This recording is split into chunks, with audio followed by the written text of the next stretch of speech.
Peace and welcome to the show, folks. We got a great one for you. For the first hour, let's talk about the fact that a number of black voters are deciding to leave President Biden in droves. We'll break down to you the numbers and the data behind that. Also, it's Valentine's Day.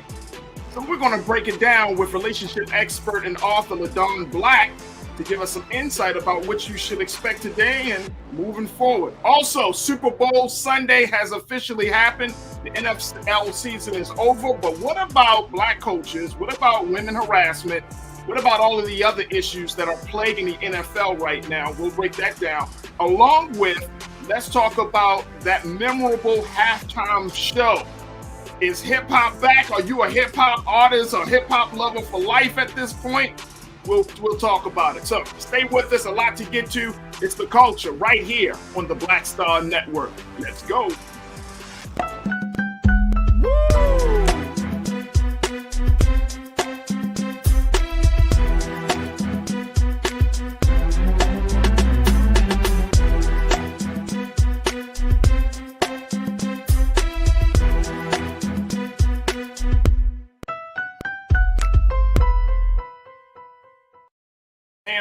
Man, oh man, welcome to the show, folks. We got a lot to talk about. Of course, we're going to talk about the Super Bowl and all of the stuff that surrounded the big game yesterday. We'll have that in the second hour. But this first hour, I wanted to talk a little bit about politics. Now, I got to keep you up to date on some of the things that are happening both in Washington and in the culture of the political system of our country.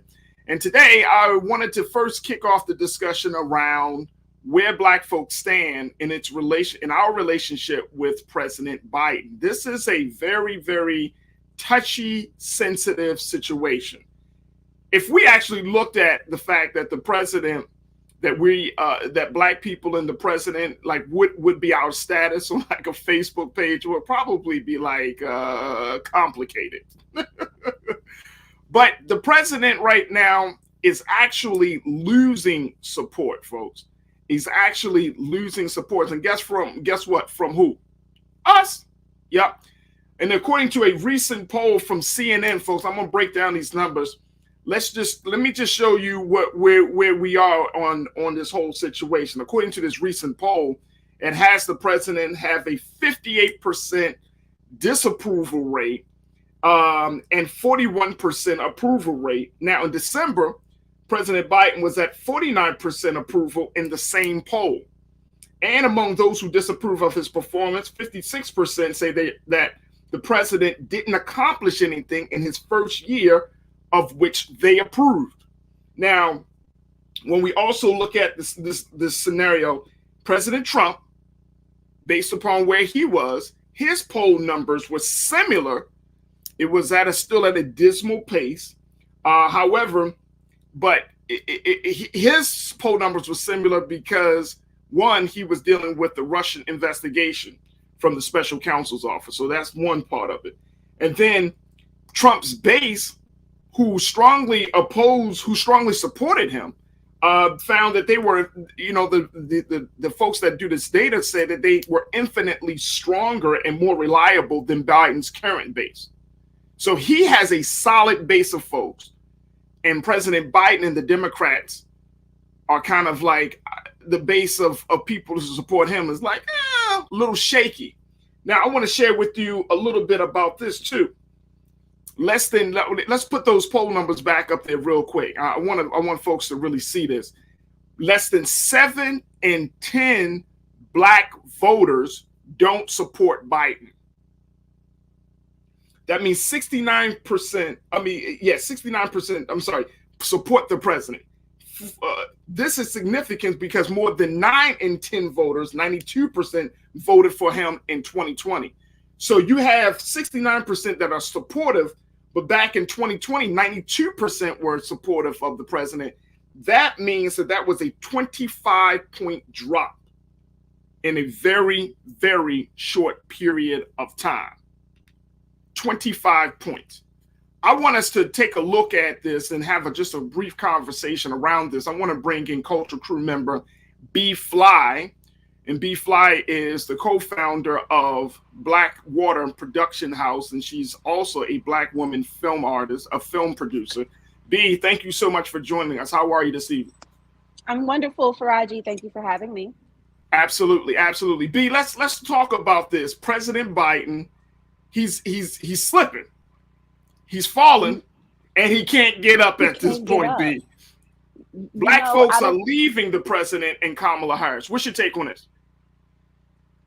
I voted for Kanye, so I'm the one out of 10 Black people who were never riding with Biden to begin with. So I'm not necessarily surprised. This is what it is. There are a lot of reasons though why we don't connect to a Biden administration, and so and all of those reasons are just bubbling up to the surface. Does that mean that we're supposed to run back to a Trump administration? Of course not, Faraji. But when given two extreme negative situations, this is where we are. So I voted for Kanye, proudly for the culture. And I still feel like my presidential choice would have done a much better job than the majorities. You wait a minute, hold on. You saying that your presidential choice of Kanye West would have done a better job than President Biden right now? Yes, I would say that very clearly. But I'm not a white man supporter. I'm not an old white man supporter. I'm not a Biden supporter. I've always been a Biden. I've laughed at Biden my entire life. Biden has always been the one that he was never really polished, for one. So he's quick Mm-hmm. to get himself in a pickle verbally. And at the end of the day, he straddles the fence. He serves several masters, and our culture has never been top of his priorities. Has there been a president who has really had Black culture at the helm of their priorities? No. Will we? Most likely not. So I stand with my vote. You stand with your vote. You stand I with your vote. stand And with you my know what? vote. It's all good. I mean, it's just simply because the fact that a lot of people, I mean, whether we want to admit it or not, we're just not happy. We've been talking on this show, and I've been talking, of course, with my big brother Roland Martin. When we talk about some of the, I mean, certainly there are some good things that this administration is doing, but there are still some big gaping holes in terms of progress and achievement that this administration seems to be missing the mark on, whether it's from policing, police brutality, or dealing with the voting rights issues. I mean, I think those two things alone are just huge pieces of legislation that kind of fell down. Now, is that all on the president? No. Does he need congressional support? Yes. Does he use his bully pulpit enough to gain that support? Does he kind of moves in with a maverick style of governance and leadership? No. No. So I'm looking at this situation and saying, first year is down. We got to see what these next three bring in. But I'm concerned, to say the least. I'm So concerned, so but especially. Yeah, go ahead, B. so here we go. I mean, so we have two different leadership styles. We have a super aggressive leadership style of Donald Trump. Whether he's right or wrong, he's going to defend his position tooth and nail. But then we have Biden, who is a kind of who's a little bit more moderate, who's more passive, when it comes to his leadership. And I really still can't say anything about the VP. So what at this point, like I'm still trying to navigate a red line Right, in my city. right. So when it comes to the paper shuffling of the president, I'm most likely not on his radar. Me and my business are not on his radar. We're still trying to navigate a red line of Baltimore City that I don't even think my mayor can untangle. And I support him fully. But when it comes to Black people in this country, we are still literally living next door and asking for permission from, like, the ones who held us captive. And that right there is still problematic. Like, we're still asking our master for freedom, wondering why he hasn't granted that inalienable right. And so Well, you want where we are. here's where we are as well, B, because you're not the only one. Let me just share these numbers as well. CNN just did a poll, and they came out with this report that showed that based upon the survey that they conducted back in January and February, they found that 45% of Democratic and Democratic-leaning voters wanted to see the party renominate Biden in 2024. 51% preferred a different candidate. So you got a little bit more than half of those who affiliate or who call themselves Democrats say, you know what, in 2024, I want somebody different. The people have been asking for that for a very long time. Yeah. But the people, I have not found that person, that leader has not risen up. And so I am a part of the Black voice that is no longer looking for a leader. I'm looking to my family for our own leadership. So good luck with 2024. I'll be casting a vote. Not sure who that'll be for. I'm not going to sit on the sidelines and just not participate. But I'm still waiting for Kanye. You're still waiting for Kanye? I'm still waiting for Kanye. I'm not finished. Kanye ain't running. Kanye ain't running. Can I not hope? No, not for Kanye. You can hope for a lot of things, B. No, but not for listen. But if I was able to hope between Biden and Trump, right? Why can I not hope for Kanye? Clearly, the majority of Democrats are ready for new blood. We are ready. So let's go. Let's sprinkle in some hip hop. Let's sprinkle in some performance art. Let's sprinkle in a little bit of off the cuff. You have no idea what you're going to get. But is that not what we need from leadership? I am tired of the antiquated thinking on how to fix these New Testament problems. Antiquated thinking on New Testament problems. So right now, we are at a very serious crossroads in this country, both artistically, culturally, socially, but certainly politically. We're at a crossroads, right, where a lot of people are saying that, and this might just be the precursor to something major and big happening, where America starts to move forward in establishing either a third major political party, where we might start to see even factions of folks breaking away from both the Democrat and Republican Party and starting something even separate along that line. Do you feel like that is the direction that we should go at this point? Yes, I am anxious for that. I look forward to that.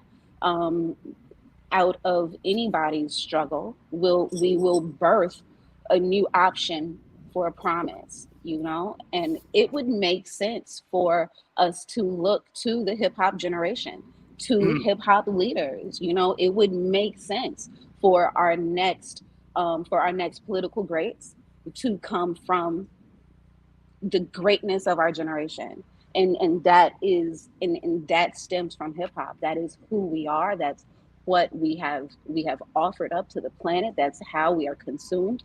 And it's that mindset that will revolutionize the world. So yes, we need to be inserted within government. We need to infiltrate those systems if we plan on actually fighting the powers that be. The tables have to not only change, but the tables have to get crushed in order to be rebuilt again. Because let's just keep it honest, like this our land was never created on an equal ground.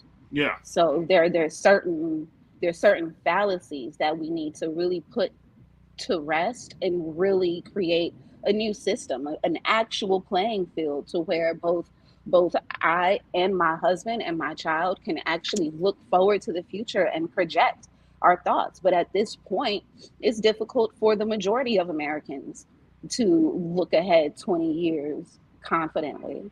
Mm, mm. And I think B, that is the big concern. I think that's the big conversation that's facing everyone. I think that this is a moment of a moment of what they call it, a moment of clarity, a moment where we need to be honest and authentic to ourselves and to our interests. And I know that a lot of people are trying to figure out like what the next step is. Because here's the thing: I don't want to encourage people to disengage from being disengaged from politics. I think we need to stay up to date on certain things, right? But I want people to start to vote their interest, and that's where the conversation gets real muddy, because if you don't even know what you're fighting for, I mean, just to say, okay, great schools, no crime.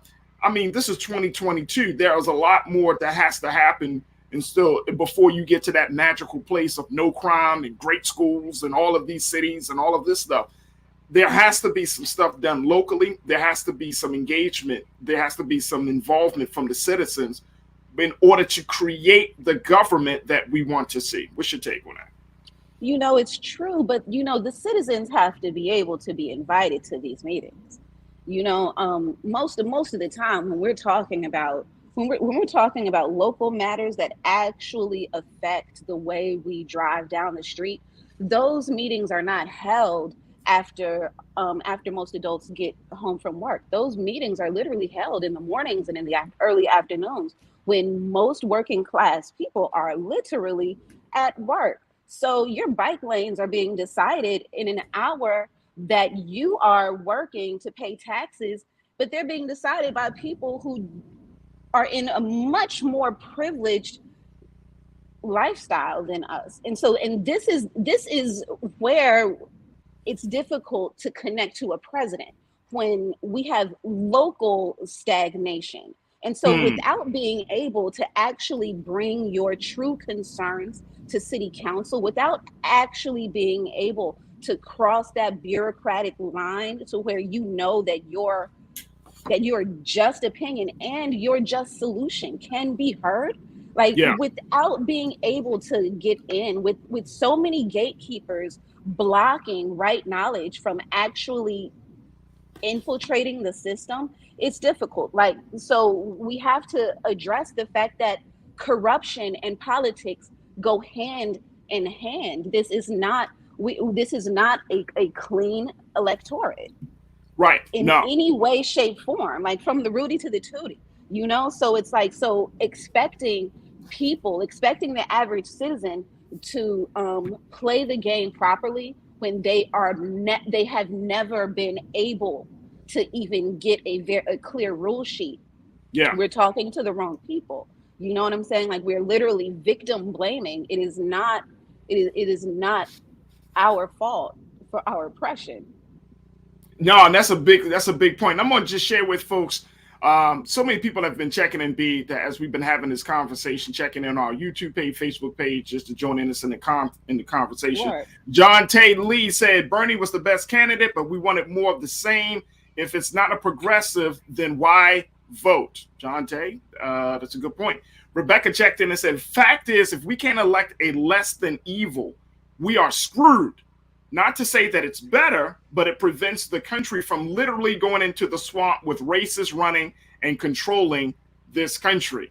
Mm, that's the dilemma of the choice between two evils. Nicole Spicer said, "We are going to have more Black people running for political office and winning in our local and state governments to see things change."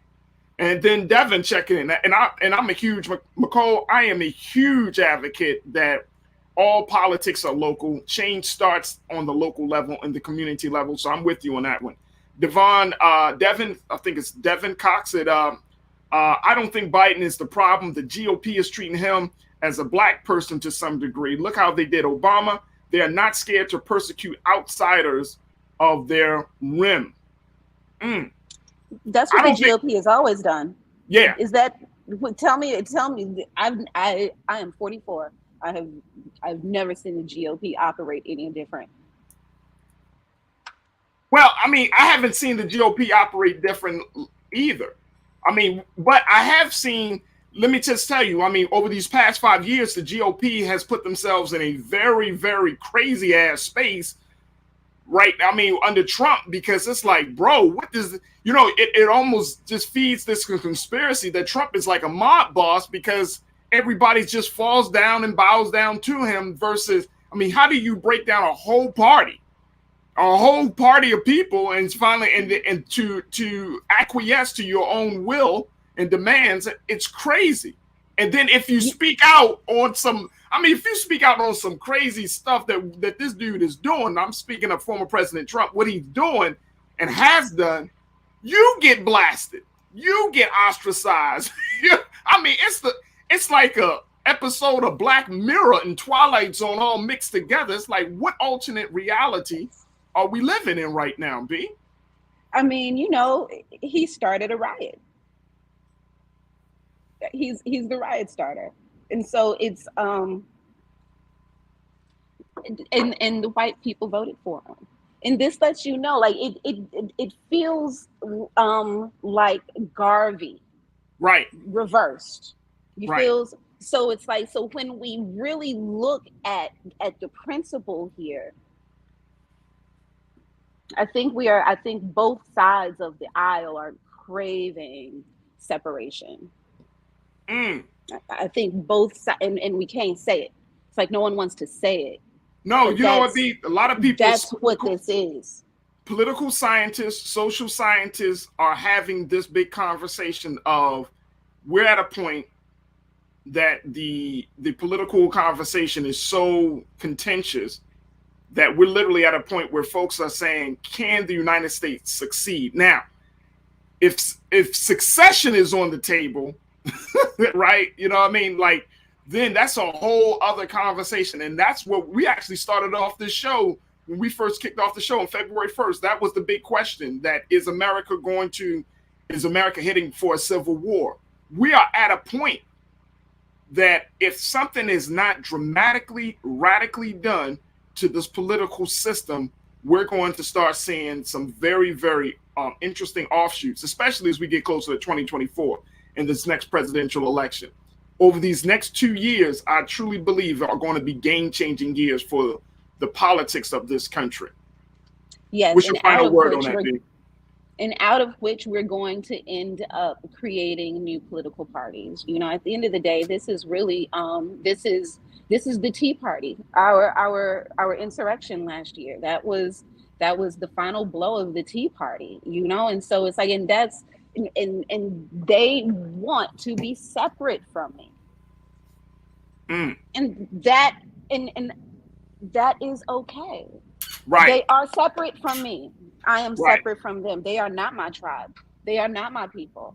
Do we actually need to pretend like we have similar political goals? I think that's why we keep on having this problem. The idea of a melting pot can't happen because the mixes aren't congealing the way they need to congeal. It's the sauce is broken. The sauce is broken, and so once your sauce is broken, you gotta throw it away. You gotta separate them eggs from the milk and them cheeses. There it is. B Fly, look, we're going to take a quick pause. When we come back, we're going to have more conversation with you. We're going to switch gears because it also is Love Day, Valentine's Day. We have to talk about it, B, because I know you like to talk about love and relationships and all of those things. So we're going to check in with author and relationship expert LaDawn Black to give us some insight about what we can do to celebrate this day in the right way. And so that way you can still be in love tomorrow. So stay with us. It's the culture right here on the Black Star Network.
Don't you think it's time to get wealthy? I'm Deborah Owens, America's Wealth Coach, and my new show on the Black Star Network focuses on the things your financial advisor or bank isn't telling you. So watch Get Wealthy on the Black Star Network.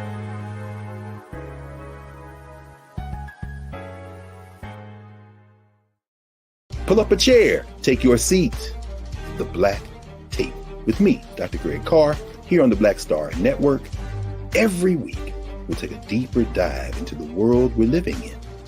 Join the conversation only on the Black Star Network. Hi, I'm Dr. Jackie Hood Martin, and I have a question for you. Ever feel as if your life is teetering and the weight and pressure of the world is consistently on your shoulders? Well, let me tell you, living a balanced life isn't easy. Join me each Tuesday on Black Star Network for a Balanced Life with Dr. Jackie. We'll laugh together, cry together, pull ourselves together, and cheer each other on. So join me for new shows each Tuesday on Black Star Network, A Balanced Life with Dr. Jackie.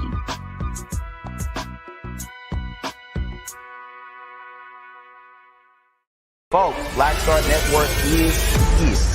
Hold no punches. I'm real revolutionary right now. Support this man, Black Media. He makes sure that our stories are told. Thank you for being the voice of Black America, Roland. Stay black. I love y'all. All momentum we have now, we have to keep this going. The video looks phenomenal. See, there's a difference between Black Star Network and Black-owned media and something like CNN. You can't be Black-owned media and be scared. It's time to be smart. Bring your eyeballs home. You dig?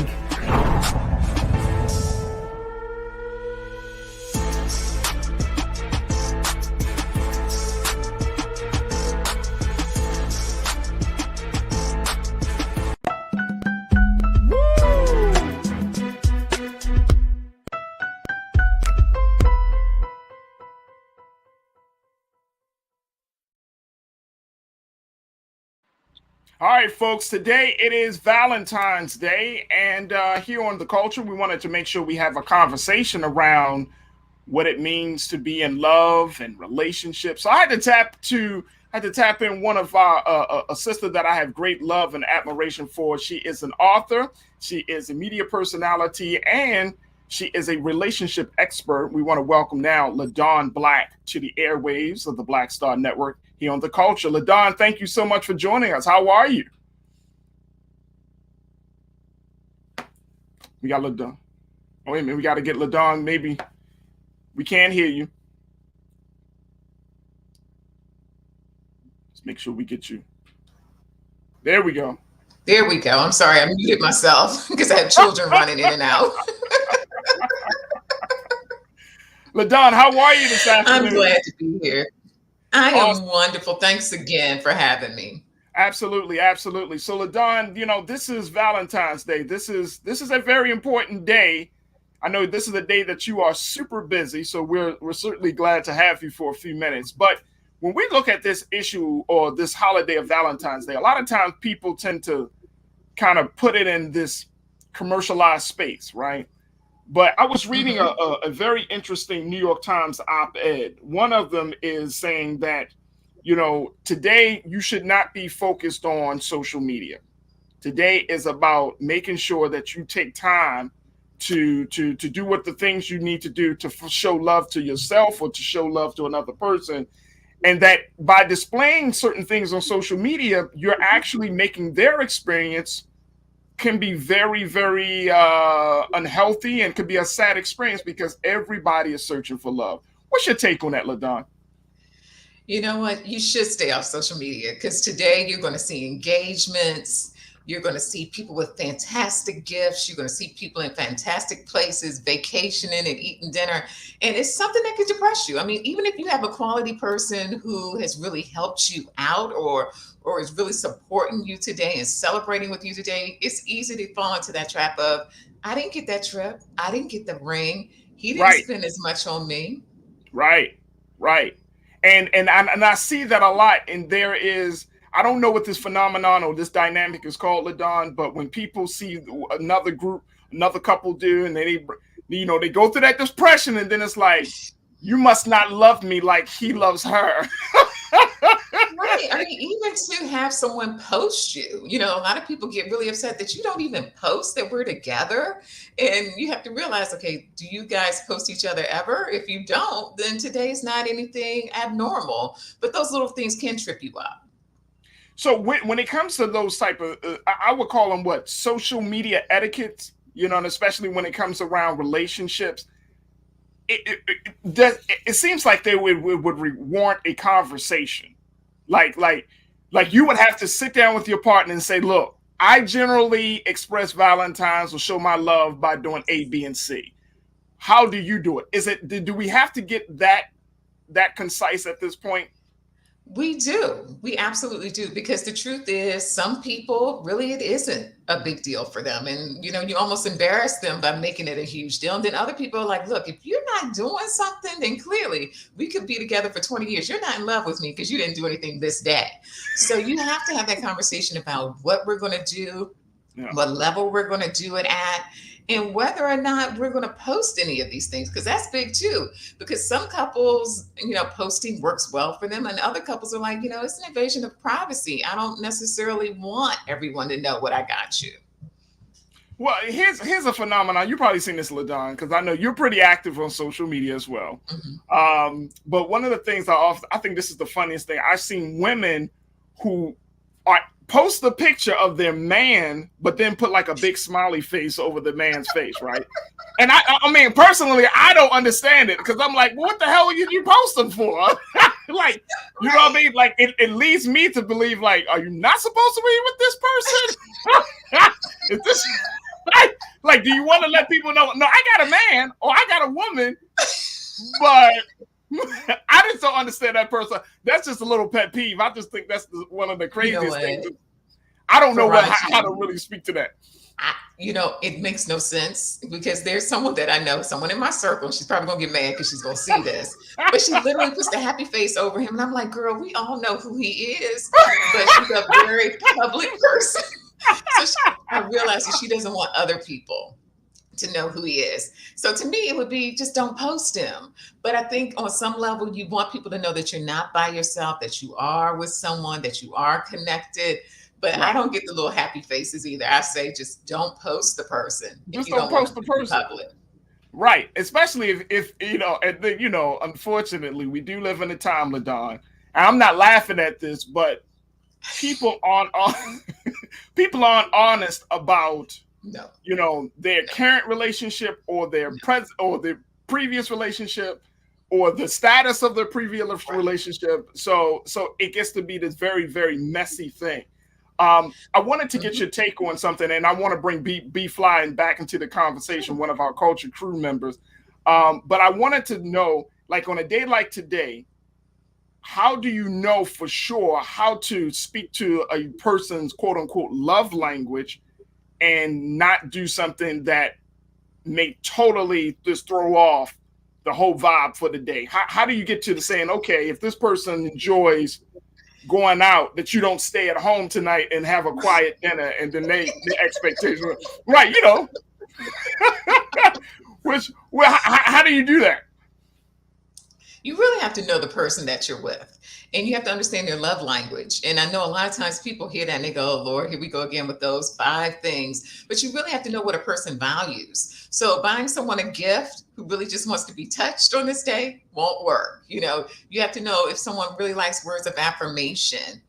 Do they like acts of service? Because you could be very giving in your way, but if the person doesn't want it, it's not going to work. So you have to have a conversation about how we're going to celebrate this day. And I'm amazed, people run to the chocolate and the roses, and I'm going to run you a bubble bath, but that isn't what works for everyone. How does intimacy play into that? Because LaDon, stop it. No, I'm just asking because, both men and women seem to believe that, oh, today I'm going to really be intimate with you. And it's like, well, what's the difference between today versus, say, last week? Like, well, did something change and I don't know? when you have kids, it might mean that you have a babysitter today. So that makes things a lot different. But the truth is, it doesn't, that the act, the intimacy, the interaction isn't different. But I think it's just tied into the day. You know, we may have a little dinner, we may have a drink, we may be by ourselves. So everything could be heightened. So I think that's why on both sides, both partners are looking forward to the intimacy. Not that it's necessarily going to be different than it was last Saturday, but it's just going to be a little bit more special because it's today.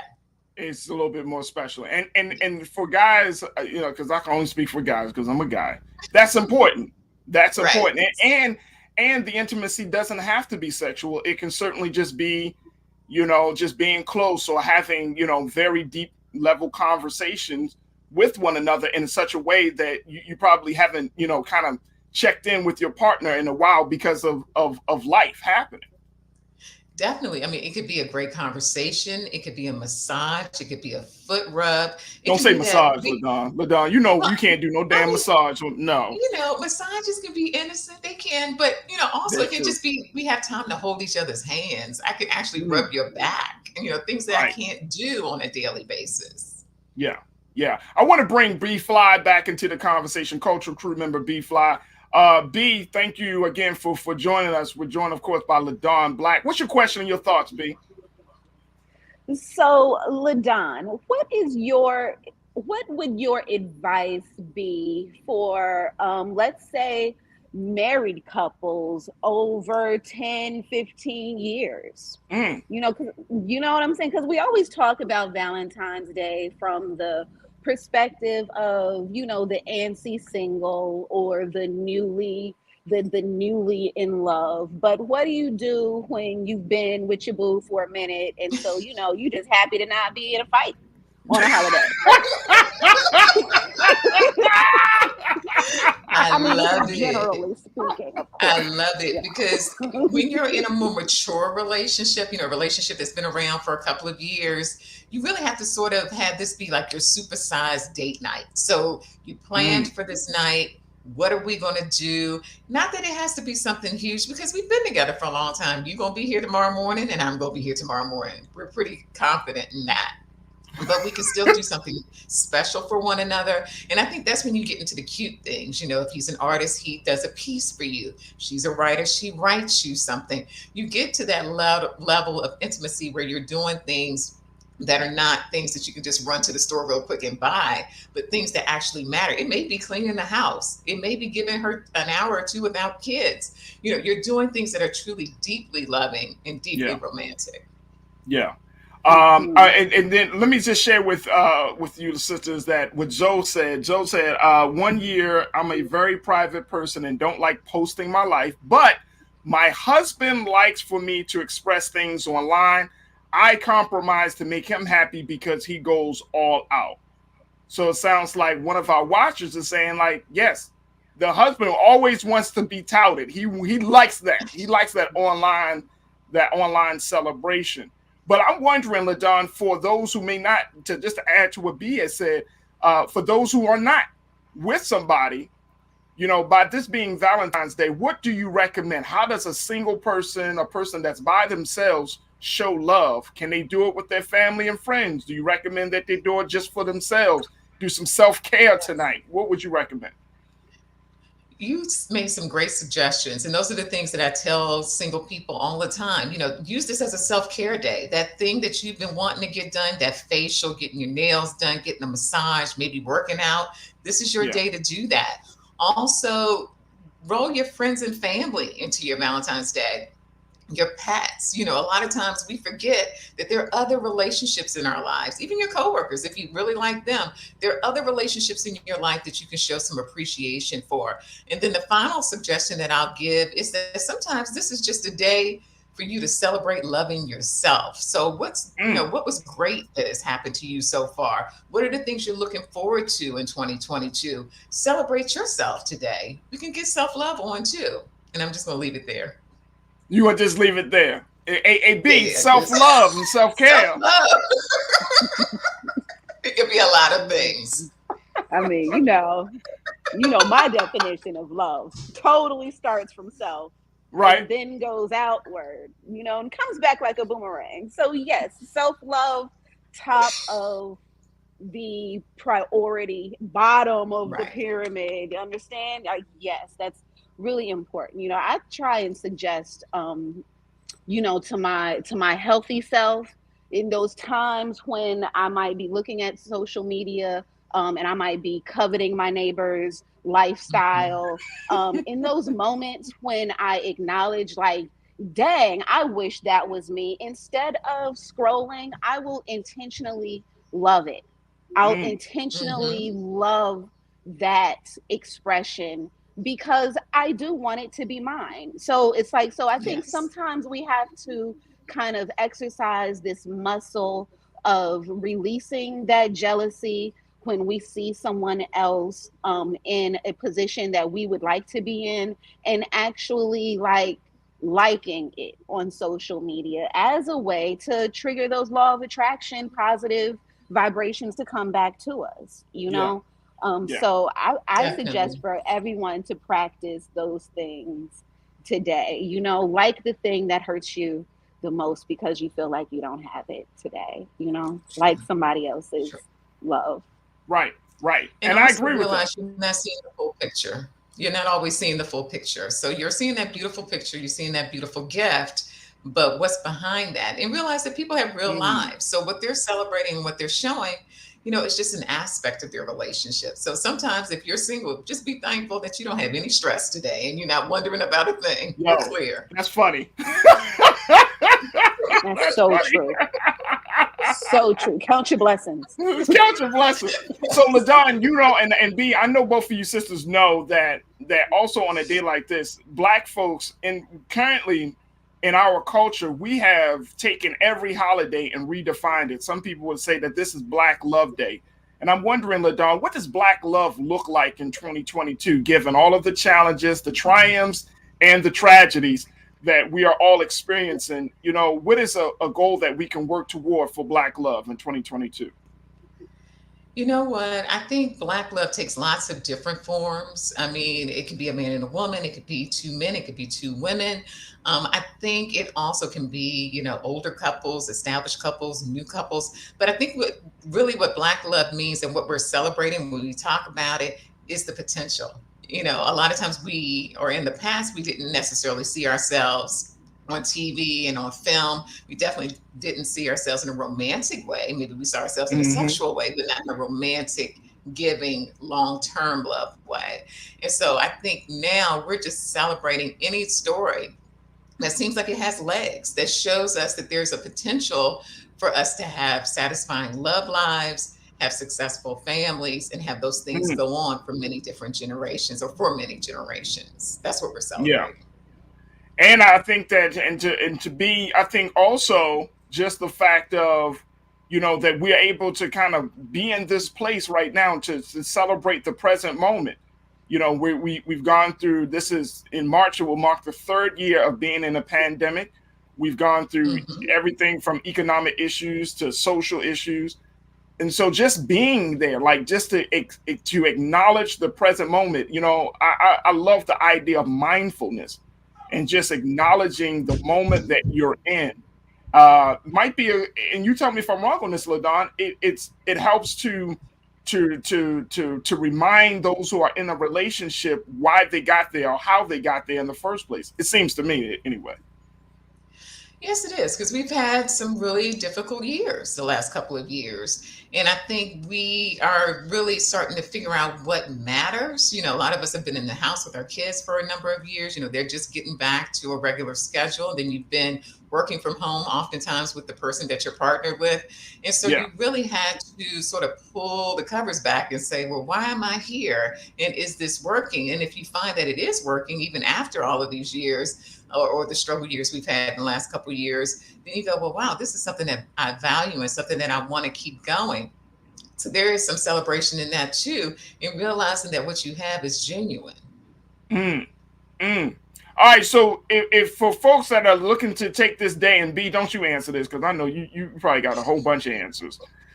But for those folks who are saying, all right, today is the day I'm going to start something new. Where should they start? How should they start, LaDon? How do you go out to meet people? Do you kick it? Do you go through your social media friends list and be like, he cute, she cute? Or you said no. But where do you start? How does a person start the process if they feel like, you know what, I'm ready to be loved, I'm ready to love someone else? What would you recommend on where they start? You know what? I'm just kidding by saying no to social media. Of course, you should use your online tools. So you use your quality online dating sites, not the free ones, the ones you pay for, the ones that have doctors behind them who have done actual, studies and questions and things like that of value. Definitely, if you connect with people via Instagram, Twitter, Facebook, things like that, and the people seem like they're sane and worthy of your time, there could be some connections there. But the biggest thing I tell people all the time, and the one thing that they don't do, is tell your circle that you're looking for someone. A lot of times you're in your house and you're like, I really want to meet someone, but your girlfriends don't know. Your guy friends don't know. Your family doesn't know. Not that they can always hook you up with someone quality, but sometimes if they know, you'll have people in your circle who are working for you as well, and you never know what can happen there. It's all about being open and being open on a daily basis. It's like literally you could be putting gas in your car. And if you're open to just saying hi to someone who says hi to you, that could be a quality connection. You just have to be open. And I ask women this especially, how many people did you actually say hi to today or say thank you to that spoke to you or did something nice? And they're like, A lot of times that goes a long way as far as meeting someone new. It's just being open to meeting someone new. You have to be open to meeting someone new. B, what's your take on that as we wrap up this part of the conversation? Listen, I got a lot of homegirls with the stank face. So, please smile, bat the lashes, be available. If you want love, then be open to receiving love. Right. Say hi, say thank you. And we don't have to always have our fight face on at the ready. You know what I'm saying? And I know that it is challenging on the streets because that you speak to someone and with a simple hi, and then that conversation could go places where you did not really expect it to, right. And but when you are single, when you are open, when you do want more people into your life, you need to be able to have eye contact and live in your analog world. Live in that analog world. It's okay to still get eye contact with people and to show a little leg metaphorically in the grocery store, And so, but I'm a old school girl, but these are all in how I bag the man. And so, if that's what the goal is on Valentine's Day. Right. But you got to make yourself open. You gotta put yourself out there a little bit. That's what I'm hearing, LaDon? You got to put yourself out there a little bit. And look, I have to bring this up because we got like 30 seconds, but I have to bring this up, LaDon. You broke down something to me a couple of years ago that I still remember today, which is that when it comes to dating, it's a numbers game, and women don't play the numbers like men do. Break that down for us, LaDon. So true. I love to tell people this because we don't really think about it. A man will date a lot of women until he finds the one that he actually wants to marry. Men get it. They're like, look, I'm going to have 20 of y'all in play and let the best one win. Women, when we're available and we meet one great one, we're like, woo, and we're focused on him. And I think if we sort of approached it like men, and saw it as a numbers game, I could have 20, well, not 20, that sounds like a huge number, but I could have several guys in play. It doesn't mean I'm sleeping with all of them. I may only be sleeping with the one I'm really interested in. But what I'm doing is saying, look, let the best guy win. Because see, what you'll find is you'll be destroyed if that one guy, may disappoint you. It doesn't work out. But if you got 5 others in play, you're like, well, you know what? He fell off. Let's see what number 4 has going on. They play the numbers game. We need to play it as well. I love it. And I think it's the whole thing, like on to the next one. I love it. Look, I know B. I know you love that. Listen, I'm a LaDawn fan, okay? Oh, that's sweet. Thank you. Yes. So like I know you like the says, numbers game. It's a numbers game, B. It's a number game. But I think you're is. right, LaDawn. You're absolutely right. We as men, we play the numbers game much more than women do. Mm-hmm. And then the women, when a woman says, "Oh, okay, so I'm serious about you, you serious about me," and then we get jammed up as men to be like, "Well, you know, I mean, I am serious, but I got like 2 or 3 others." You know what I mean? Right. I'm just not as serious about them as I am about you. And I think women have to understand that there may be other women floating around, but if you have value, he's going to make you feel, and he's going to do the things that prove that you're the number one. Wow, there it is. Yeah, and there's a difference between dating and courting. There's a fundamental difference, you know. And so when you're dating, you should be dating.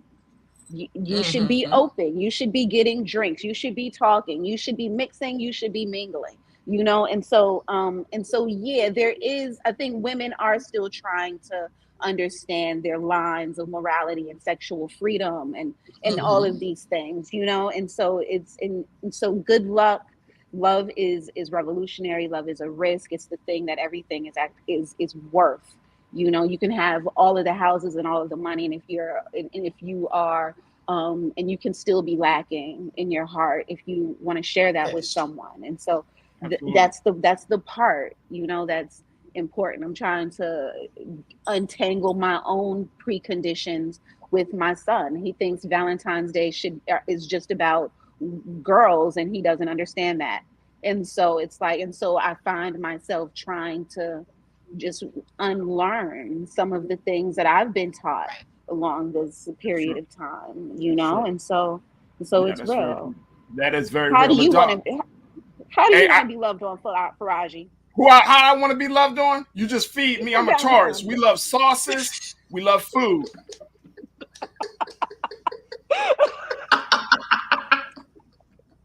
I'm just saying. Very simple. Hey. I love touch. I love when you tell me I'm the greatest. You know what I'm saying? I don't ask for much. Just pump up my head and feed me. I don't ask for much. LaDawn, I gotta let you go. I know you're busy, and I appreciate your time that you spent with us here on The Culture on Black Star Network. We certainly got to bring you back, LaDawn, because I got a lot more questions. We got a lot more issues in our relationship. So today is Valentine's Day, but we will certainly get into some much more hardcore discussions around relationships and love. So I appreciate your time tonight. Thank you so much for having me. Take care. Take care. All right, folks, we got to take a quick pause. When we come back, let's switch gears and talk about the Super Bowl. We're going to be checking in with Coach Butch McAdams. Also, we got sports analyst Jay Ball, and of course, Culture crew member B Fly. Stay with us. It's The Culture right here on the Black Star Network. We'll be right back.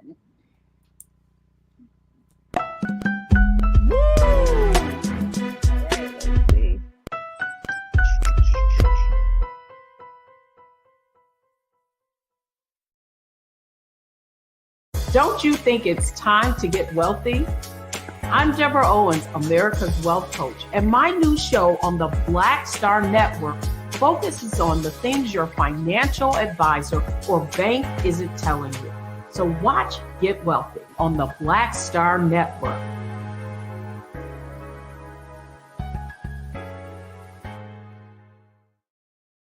Hi, I'm Dr. Jackie Hood Martin, and I have a question for you. Ever feel as if your life is teetering and the weight and pressure of the world is consistently on your shoulders? Well, let me tell you, living a balanced life isn't easy. Join me each Tuesday on Black Star Network for A Balanced Life with Dr. Jackie. We'll laugh together, cry together, pull ourselves together, and cheer each other on. So join me for new shows each Tuesday on Black Star Network, A Balanced Life with Dr. Jackie.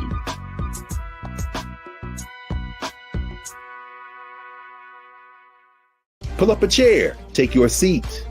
The Black Tape with me, Dr. Greg Carr, here on the Black Star Network. Every week, we'll take a deeper dive into the world we're living in. Join the conversation only on the Black Star Network.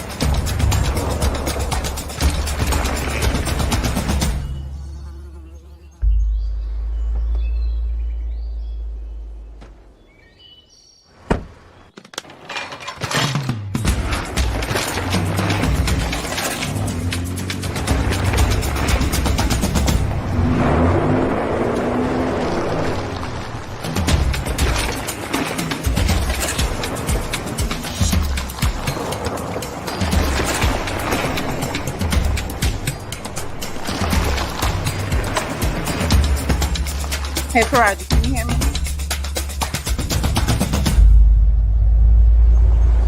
Yeah, I can hear you.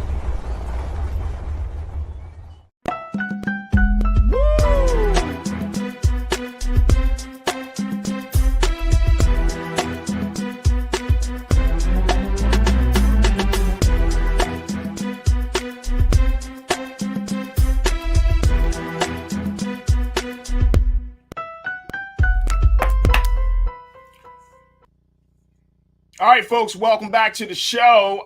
The first hour, we had a great conversation from everything about the fact that blacks are leaving the support of President Biden to Valentine's Day with LeBron Black. Man, oh man, I enjoyed that conversation. All right, but now let's switch gears. Let's talk about what just happened yesterday with Super Bowl Sunday, because there have been a number of conversations about the NFL, even though yesterday's blowout, spectacular demonstration of the big game was still something that it's just a magical moment. Super Bowl is always a big moment. And so, I wanted us to have a conversation about the NFL, the Super Bowl, but most importantly, let's look at the fact that you still have some very, very deep-seated issues that exist within the National Football League. Whether you're talking about the lawsuit that has rocked the league with Brian Flores, or you're talking about the level of sexual harassment and abuse of women employees, the NFL is still having problems. Now, if y'all remember, and I could be really, really wrong on this, folks, but it seemed like once Kaepernick took that knee, everything fell down. You know what I mean? It seemed like it was just this domino effect of just issues that had plagued, that you started to see, that broke that facade that the NFL was this kind of, we knew it wasn't perfect, but we didn't know how imperfect it really is. And so here to give us some insight about this, we invited coach and host of In and Out of Sports, Coach Butch McAdams, to join us in this conversation. Also, I got sports analyst J-Bo on the line. And of course, we are joined by Culture Crew member B Fly. So let's join us. Let's have this conversation right now. Coach, thank you so much for joining us. How are you this afternoon? Honored and humbled by the invitation. Absolutely, absolutely. Coach, when we look at, I want to start this part of the conversation. Big, huge moment in LA and Hollywood. We saw SoFi Stadium packed to the rafters. 100,000 plus people came out. You saw pretty much the who's who of sports and entertainment and all of that stuff, politics, everybody seemed to be there, quote unquote.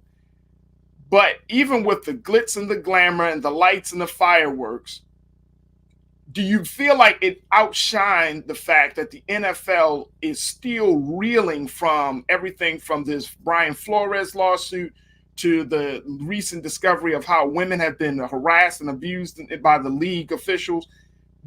Does the moment of the Super Bowl outshine those issues in your regard?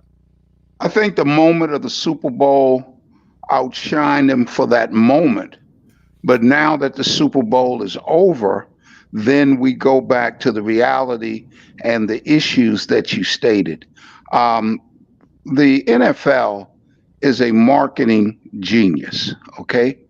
And so you're going to have some issues that's going to tarnish their image, but in the long run, folks are going to watch. As you stated, you had 100,000 or more fans in the stadium, and I'm anxious to see what the television numbers were. Now, the Super Bowl traditionally is the number one television event that we have.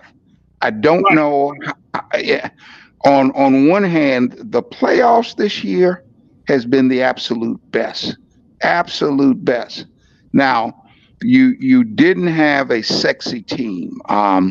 You didn't have the Packers. You didn't have Kansas City in there, but you had the two teams that were playing the best at the time. You had a tremendous halftime show from some people's perspective. So I would think that the numbers are good. So people watch the game for about 3 hours or so, but now it's back to reality. And I want to see how the powers that be deal with this, and I'll say a lot more about that later. And that's part of the conversation, Coach. Is like, like you said. I mean, marketing wise, the NFL has shown that they are quote unquote open.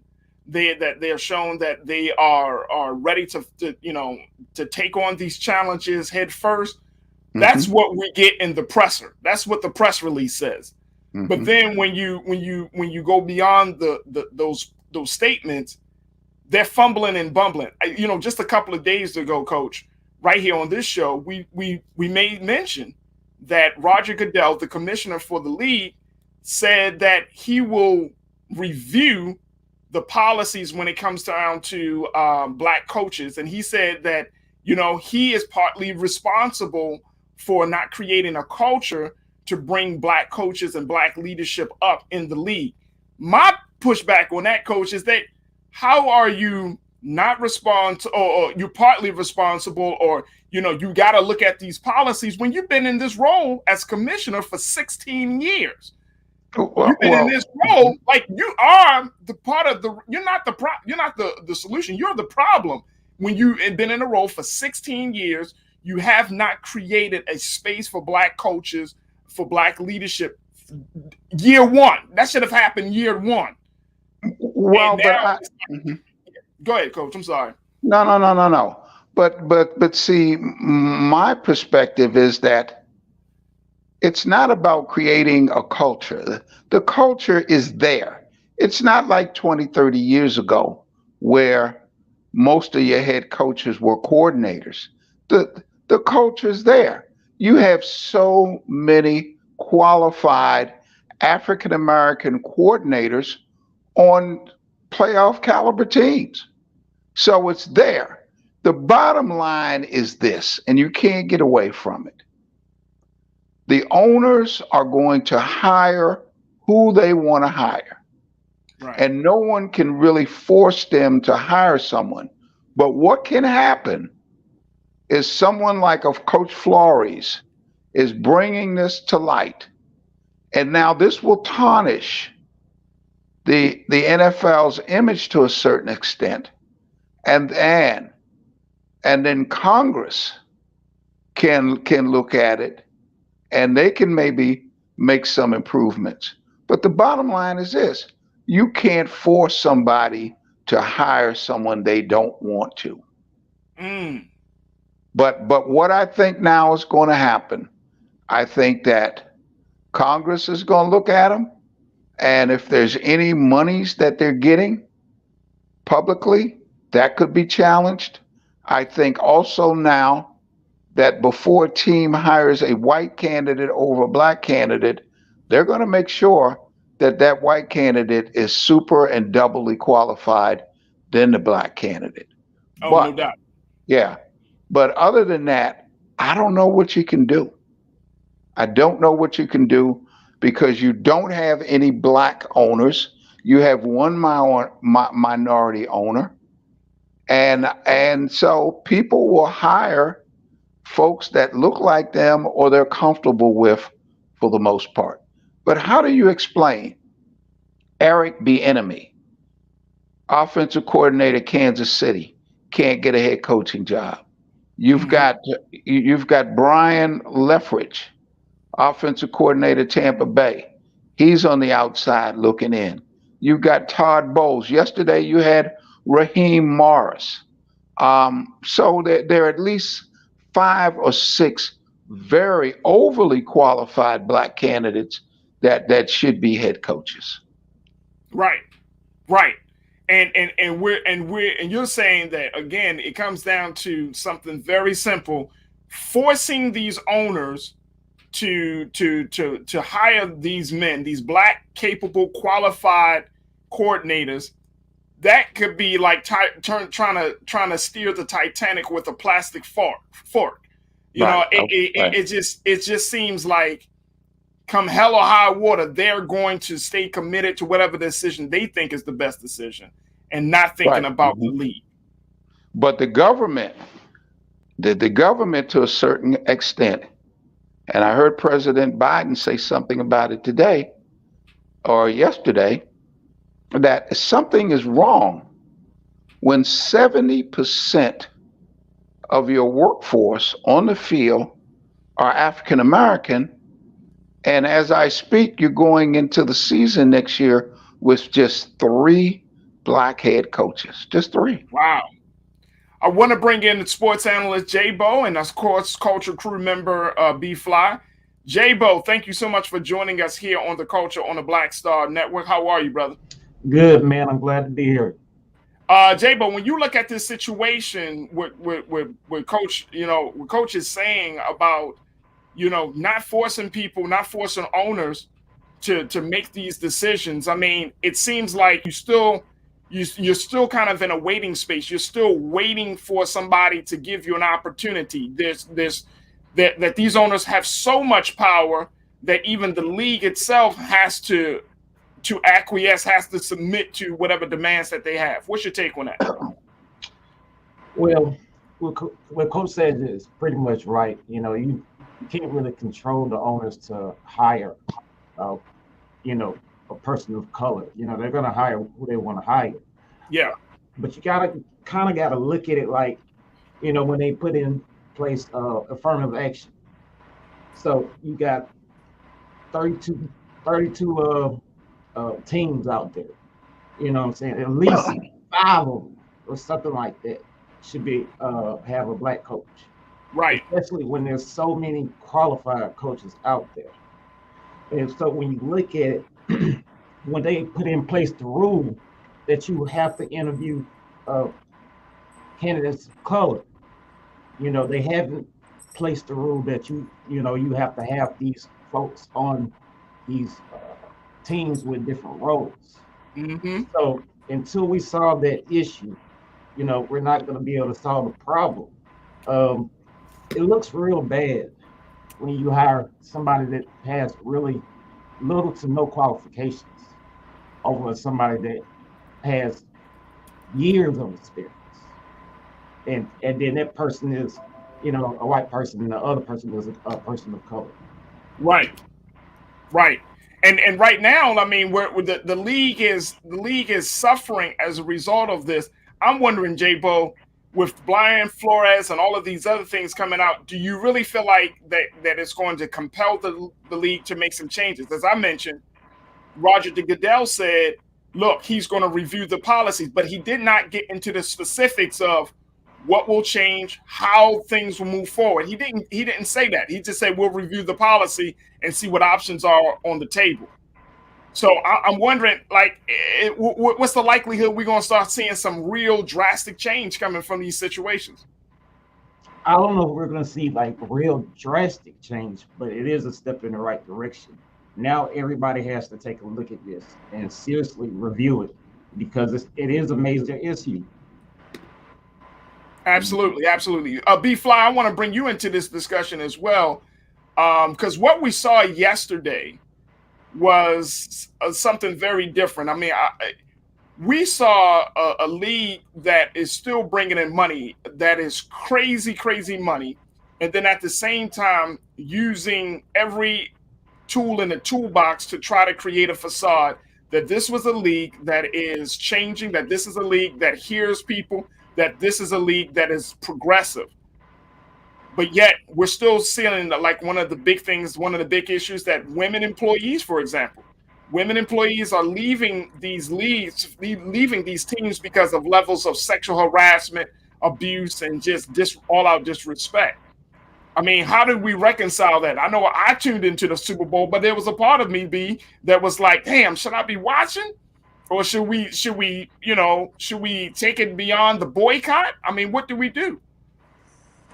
I mean, we've been straddling the fence for hundreds of years, Farajii. It's a powder keg situation that you can't help but ask yourselves these questions, and we're tipping into a zone of morality, actually. And so there's only so much you can entertain the masses, and so it's like, but once again, we're in an American capitalistic system, right? And our Black bodies have been valued for entertainment and for the slave driving of that system ever since the Americas were formed. So it's like, so this system right here, which is riddled in sexism, riddled in patriarchy, born in racism, like what are you going to do? I am not a sports fanatic. So I am not necessarily invested into the game of football emotionally or financially, but I Right. recognize that that there's emotions entangled within this sport. There's generations of financial wealth entangled into this sport, you know. Yeah. So what do you do? Like, this is the intersection of racism, sexism, patriarchy, like in within your sport, and the ceiling is very low. You are allowed to run with this ball, we are allowed to dance on this stage, but we are not allowed to be in upper management. We're not allowed ownership. And so unless there are more Kaepernicks willing to take that financial L, this is just a conversation. Like, we'll never really execute change. Change literally means walking your black body off of that field, off of crip walking off of that stage in all of the glory, you know. Yeah. But unless we're ready to do that collectively, what do we do? Oops, I think I just lost somebody. Well, let me just say this, and Coach, I want to get your take on this, because we got people that are checking in on our YouTube page and Facebook, and they're asking this question about ownership, right? For example, it was said that the Williams sisters are investors of the Miami Dolphins. Don't they have a say in who gets hired? We've heard that Byron Allen is looking to buy the Denver Broncos for between $3 to $4 billion.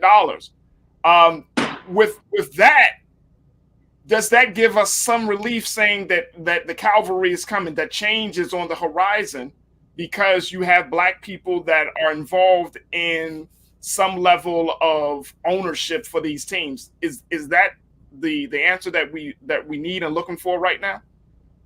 Not unless you have the majority owner.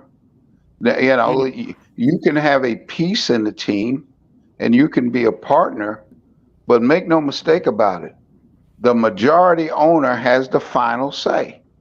And I doubt if the majority owners consult with their partners on who they want to hire. It's the head owner and the general manager, or the president, head owner, and the general manager. Now, Byron Allen, on one hand, I'm excited, I'm optimistic, but on the other hand, I'm not. And what I mean by that is, Byron Allen is a name. I read where he and Roger Goodell had some conversations Yep, back in about him putting a 2019. bit. Right. Okay, so that's a good thing.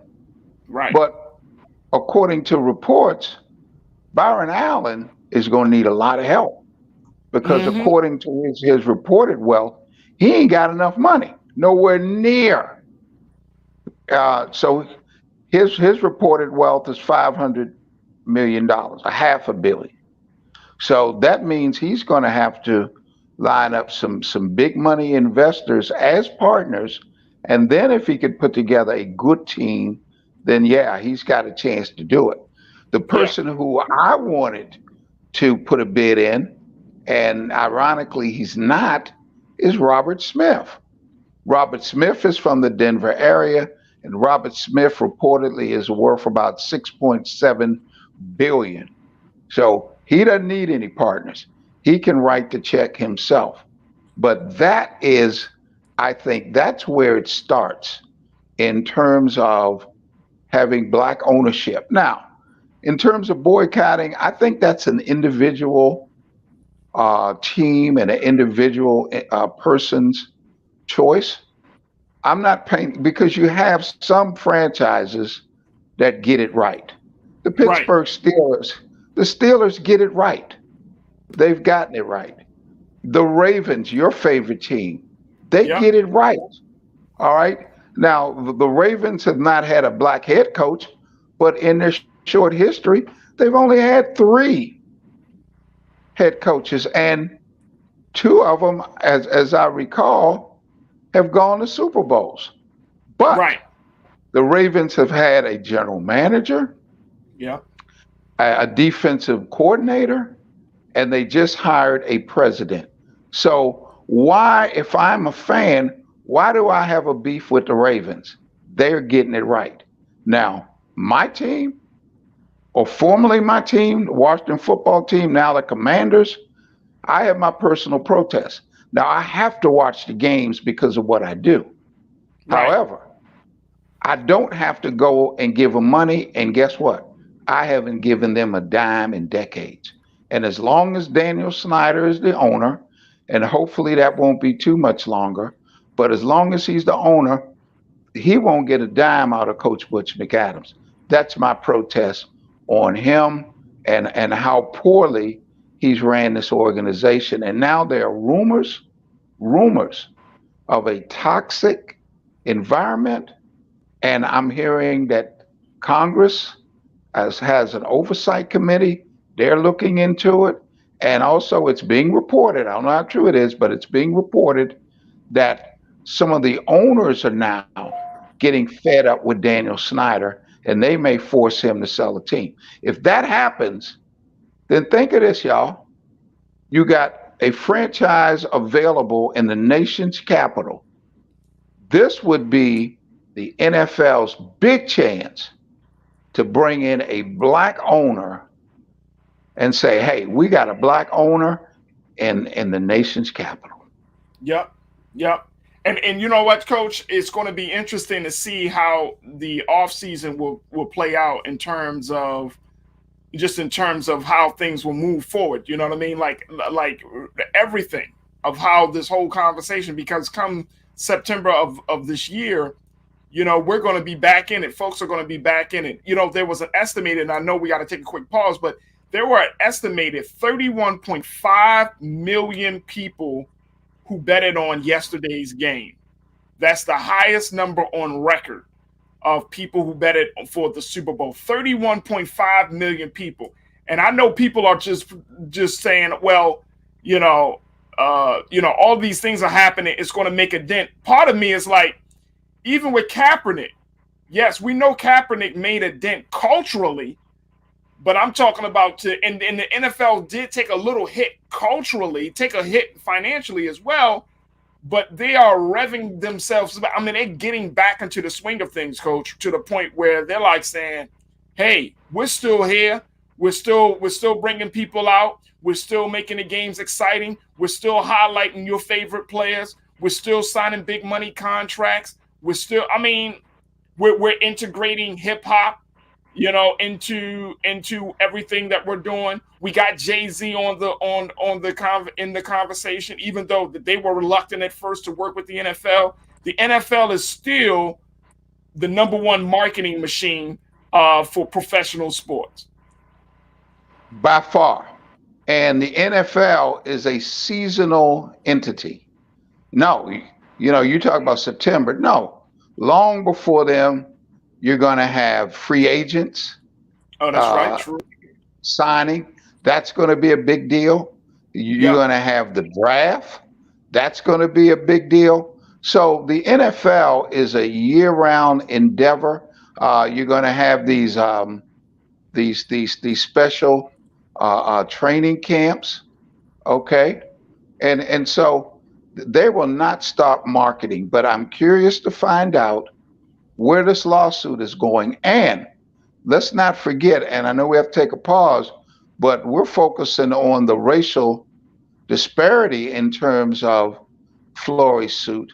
But what about the situation with the owner in Miami, that it is being alleged that he gave the coach a directive and offered a bonus, an incentive to lose ball games. Right. Tanking. The tanking. If that is, yes, tanking is what they call it. Now, teams tank, but there's a way to do it. If they prove that if Flores has proof and he can provide it, then that owner may be forced out. Absolutely. Absolutely. Absolutely. Folks, we got to take a quick pause. When we come back, more conversation about the big game. Now, when we're talking about all of the issues of the big game, that's one thing. But everybody was tuned in. 29 million people, according to one metric, said that Forbes put out, said 29 million people tuned into the halftime show. Let's talk about the integration of hip hop and professional sports. And does this move the culture forward? We're going to still keep our sports analyst J-Bo on the line and, of course, B-Fly. So stay with us. It's The Culture right here on the Black Star Network. We'll be right back.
Hi, I'm Dr. Jackie Hood Martin, and I have a question for you. Ever feel as if your life is teetering and the weight and pressure of the world is consistently on your shoulders? Well, let me tell you, living a balanced life isn't easy. Join me each Tuesday on Black Star Network for a Balanced Life with Dr. Jackie. We'll laugh together, cry together, pull ourselves together, and cheer each other on. So join me for new shows each Tuesday on Black Star Network, A Balanced Life with Dr. Jackie.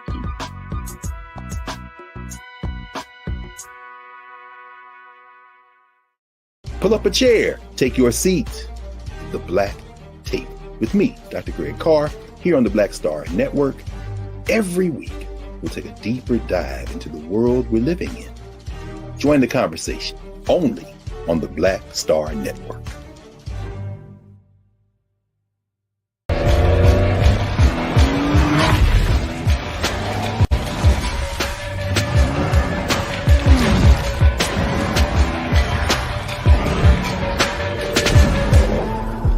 Folks, Black Star Network is here.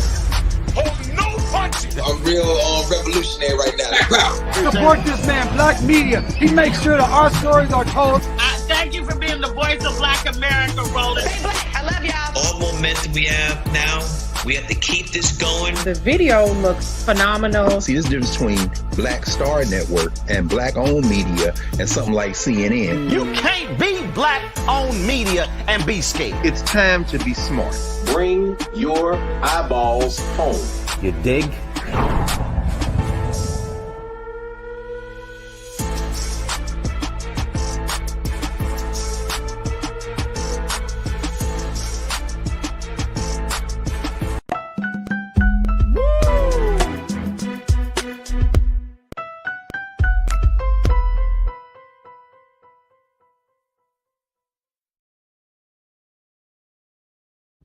Welcome back to the show, folks.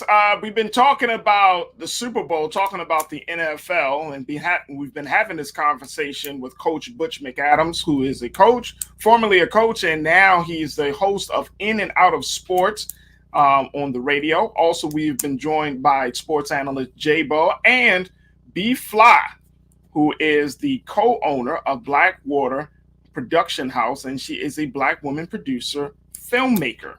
So we are so happy to have all of our wonderful guests. Let's talk a little bit about, now that we talked about the politics behind it, B, I'm starting with you on this one because Los Angeles is your hometown. That's where you originated from. Okay, you gotta throw up the L into the A. You know what I'm saying? We got that. We got that. But check it though. Like, look, check this out. There have been so many conversations about the magnitude, how big of a situation this has been for the city of Los Angeles. SoFi Stadium, a $5 billion stadium, folks. 3/4 they say is underground, which is still crazy on how they even built this. In Inglewood. Always up to no good. And there's an article that my producer sent to me. She was like, that was asking the question, the Super Bowl is good for Los Angeles, but is SoFi good for Inglewood, California? And so I was like, that is an interesting take on it. But what were your thoughts? You saw what we saw in the halftime show last night, V, was if you're from LA and you black, this one is for you. Listen. First we have to give it up to Snoop for really purchasing Death Row Records. All right. Right. Okay. So, facts. All right. So we have to anchor this in the pureness of what this really means. You know. So it's like, so we have the LA win, and then we have the stadium, and then we have LA on stage, and then we have, we have Snoop rising to the helm and taking over like this next throne of hip hop and business and infrastructure of this city. All right. So it's major. It's a turning of a tide of sorts. I wish I was in LA right now. Like I'm feeling. I definitely like send all of the love and shots in the air to my home. And so this is what we do. This is what we do. This is what we do as a generation, as a people. We take over, and when it comes to being able to entertain and dominate this stage, like this is what we do. So it's like my intersection is on fire right now. I'm black, I'm woman, I'm from Cali, so you can't really tell me nothing right now. Ego. But here's the other thing. Here's the other thing. What we saw with the halftime show, and then J Ball will get your take, and then Coach as well. But what we saw with the halftime show, with hip hop being on full display, even though people, obviously it appealed to an older hip hop audience because, I can appreciate the music. I mean, you drop 50 Cent in there, like, I can appreciate the music because that's what we grew up off of. But from your vantage point, B, because you are an artist yourself, how big of a moment is this to see hip hop putting on this stage in front of millions of people the way it was done? If we had literally bowed to the wisdom of C. Dolores Tucker, we would not be here in this moment. So it's like, so hip hop is the voice of a people who has always been put to the back, has always been told, sit down, shut up, be seen, not heard. And this is what happens when you do not listen to that voice. Yeah. So it's a testament to every artist, every creative, any person who has had a door slammed in our face, any of us who have been censored out of control over our message. Like, this is what happens when we're able to stay the course. This is what happens when we are able to survive. So it's a testament to the bloodshed. It's a testament to lives lost. It's a testament to where gangster rap has matured into, and so this is a real thing. This is a real win. This is a real victory. And for it to be in LA, You know, I mean, do you it's but God see, given. but what about some people are saying, B, that the music itself still draws on the negative aspects of our life, of Black life and Black culture. You know what I mean? Whether you're talking about the lyrics, where you're talking about just the staging, the set. So one of our watchers asked, was the set that was built a representation of the Inglewood neighborhood there? And McCole, that was McCole. Thank you so much for that question. I mean, do you feel like it was a positive representation of the growth and the endurance of hip hop? I do. I do. I love it. Like, this was a full collaborative event, and so it's all of the creative minds and the hands that went into bigging up and hoisting up Inglewood and hoisting up rap. Like, this is major, so of course, how are we supposed to mimic popular music and pop vibrations when we are still living with the people who have enslaved us, asking permission to own the game in which we're playing? So yes, our art at times is violent, but if our art wasn't, we would be much more, so it's like it goes to show you, like, what we can do when we funnel our rage into beautiful music, into beautiful art, and it should jar you to the soul. Right, right. Because that's what we do. That is culture. That is Absolutely. who we are as Black people, Absolutely. J-Bo, I want to bring your take on this. When you saw yesterday's halftime show, when we saw what we saw, and then just the imprint that it's making on the culture, people are saying that this was the greatest halftime show ever. I beg to differ personally, J-Bo. I don't think this was the greatest. I thought this was one of the best, but I don't think it was great. I mean, I'm thinking back to when Michael Jackson performed. Yes. I remember that halftime show. He literally popped out the stage from the bottom of the stage, and you know what I'm saying? Like, in full athletic, his full athletic ability, he performed in a gold, it looked like a uniform, a military style uniform. And I mean, he became this was back in 1993. So Michael Jackson was still at the top of his game. He was still at the peak, but how do you see this moment? Well, I thought the halftime show was great. To be honest with you, I agree with you. I don't think it was the best one ever. I was just having that discussion this morning. Like you said, Michael Jackson, Prince. Right. Yeah, Prince performed. I thought that I thought that Mary killed it. Mary, oh my God. Mary killed it. Like, I mean, I like everybody else too, but and you know what? I was laughing because of, if you're probably like 25 and under, you're probably looking at the TV crazy. Because I mean, we old.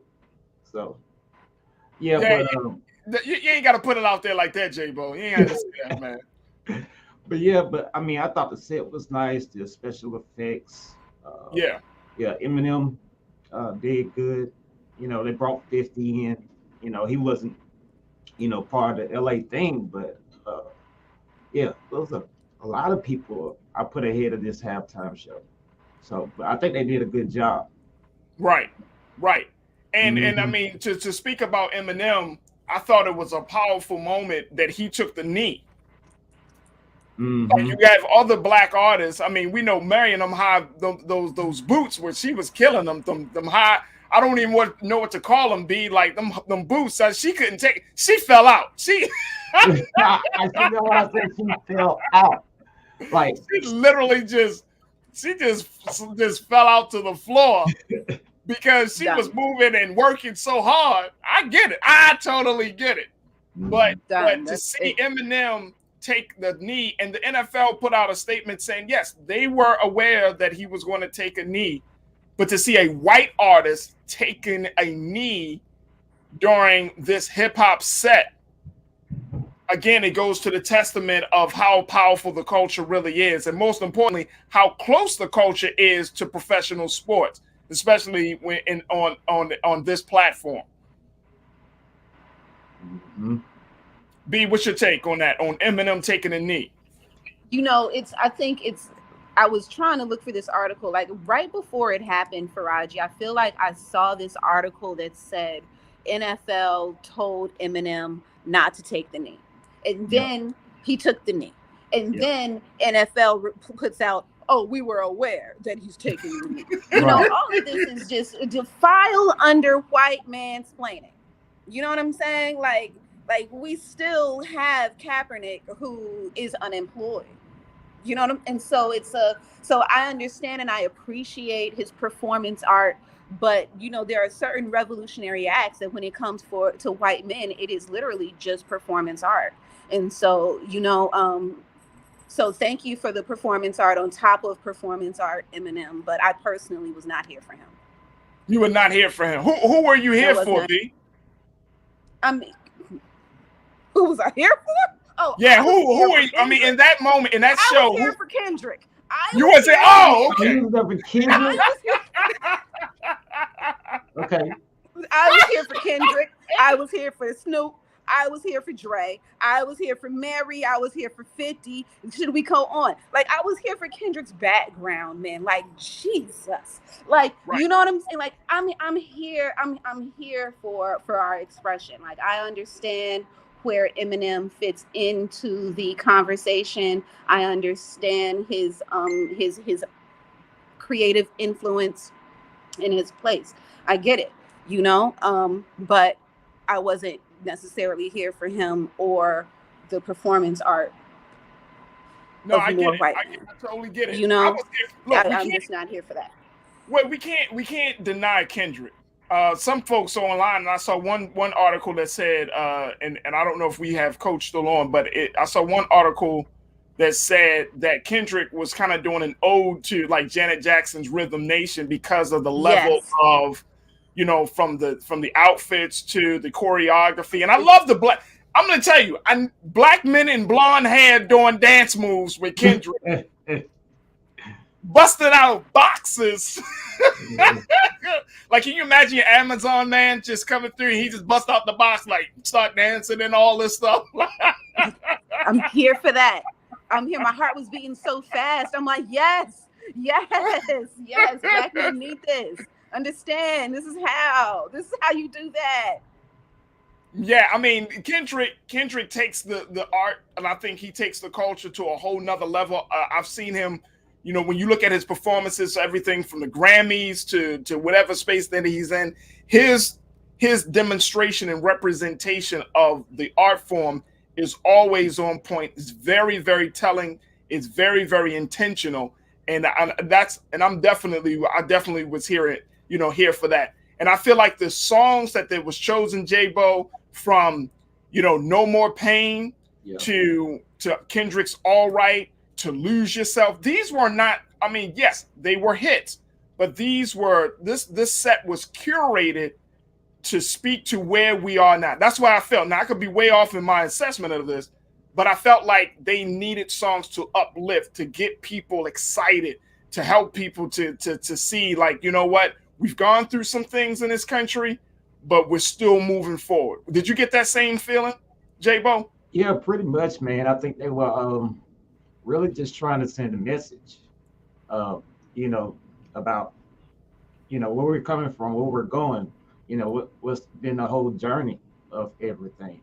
Yeah. And, like you said, those songs weren't necessarily like the single on their album or something like that. So it was kind of choreographed, so all of that would fit like that. Right. So. Right. Mm-hmm. So a couple of people are asking, I mean, when we look at the big scheme of things, and we got a couple of moments left, when we walk away from, given the fact that this is the NFL, given the fact that there's still a lot of issues that the NFL has with Black people and Black culture, should we even be celebrating? Should we even be looking at this as a win when we're still in the same position culturally, socially within the league? Can this be a victory? B-Fly. I consider this recess. It's okay to run outside and play at recess, but then after recess, it's time to get back to work, right? Yeah. So that's what this was. This was a wonderful recess. We were able to see some of our greats perform greatly together. We have to also just bring in being able to see Mary and 50 and the dynamic of power play out on stage within this hip hop set.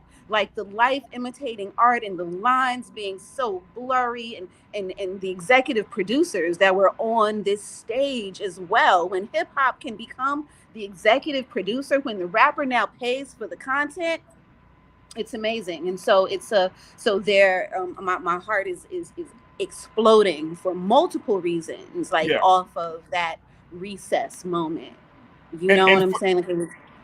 I love the way you said that, B. And I'm wondering, even for Black life in Los Angeles, for Black culture, whether it's hip hop culture or whether it's any other culture, but for Black life in Los Angeles, how do you foresee this this demonstration impacting that? Do you feel like Black people are going to be reinvigorated, or do you feel like Black people are like, yeah, we saw that, that was cool? I think we are. I think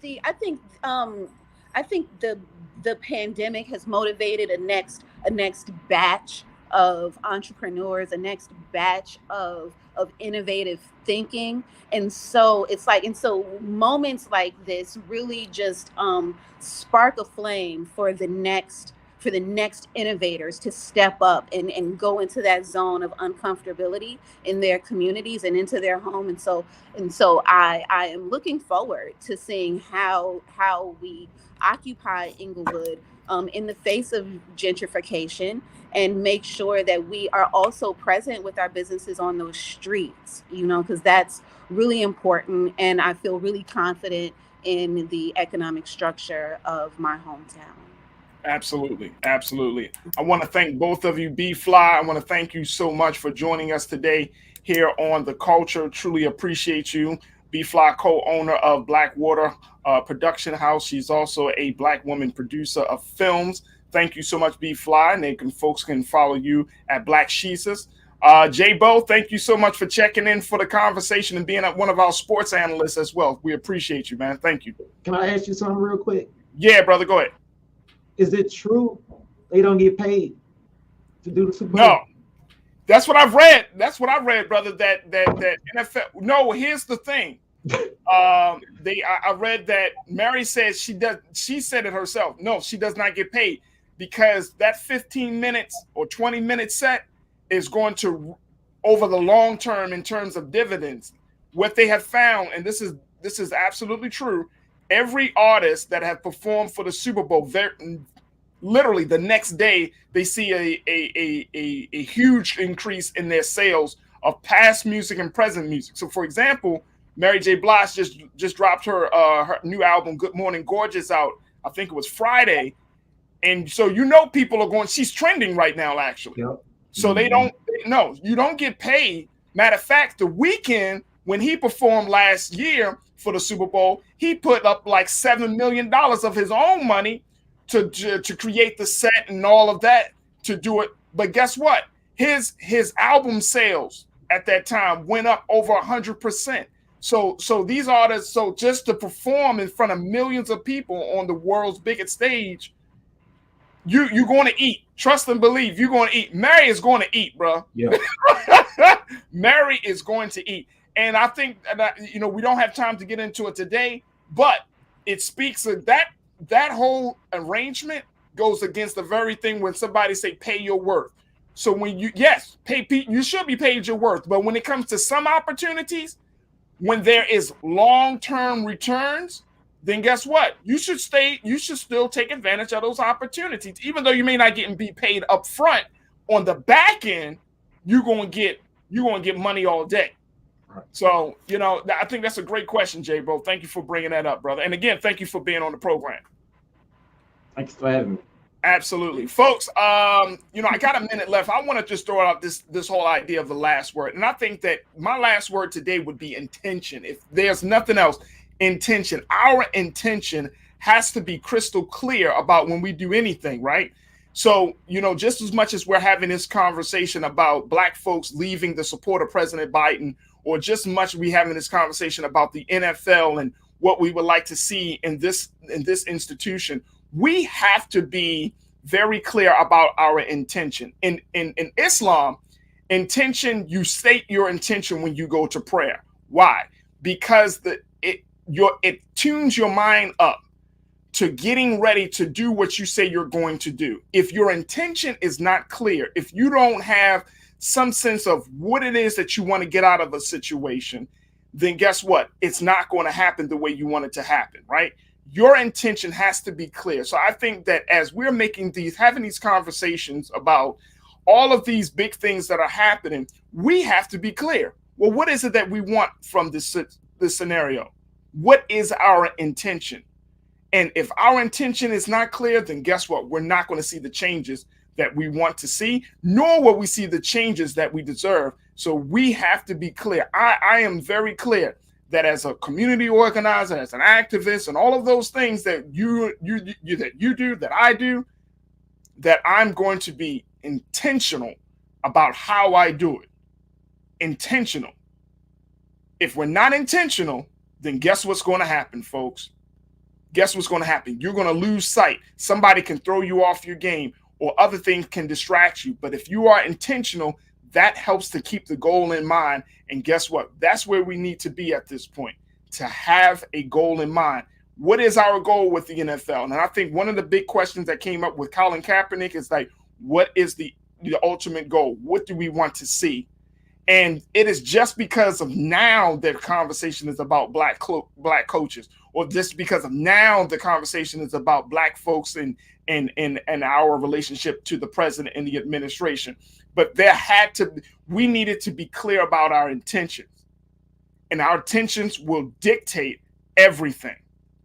So just keep that in mind, folks. That's my last word for today. I want to thank all of my wonderful guests. I want to thank our culture crew member B Fly. I want to thank J Bo, Coach Butch McAdams, LaDon Black. Thank you, thank you, thank you. Also, I want to thank each and every one of you for being a part of the conversation today and being a part of just the whole Black Star Network community. We want you to continue to support us right down at the bottom. Your money, your donation, your contribution plays a whole, it just does so much for us. And we want you to support the Black Star Network. You can go to blackstarnetwork.com.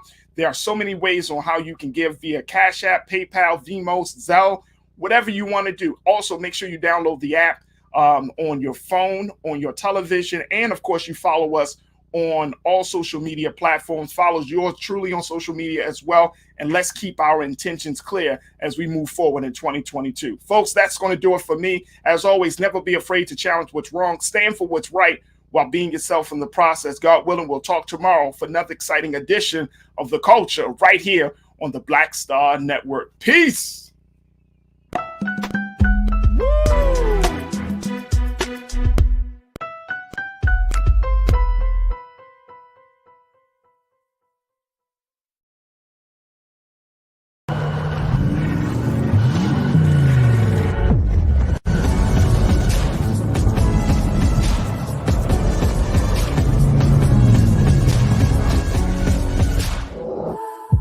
Don't you think it's time to get wealthy? I'm Deborah Owens, America's Wealth Coach, and my new show on the Black Star Network focuses on the things your financial advisor or bank isn't telling you. So watch Get Wealthy on the Black Star Network.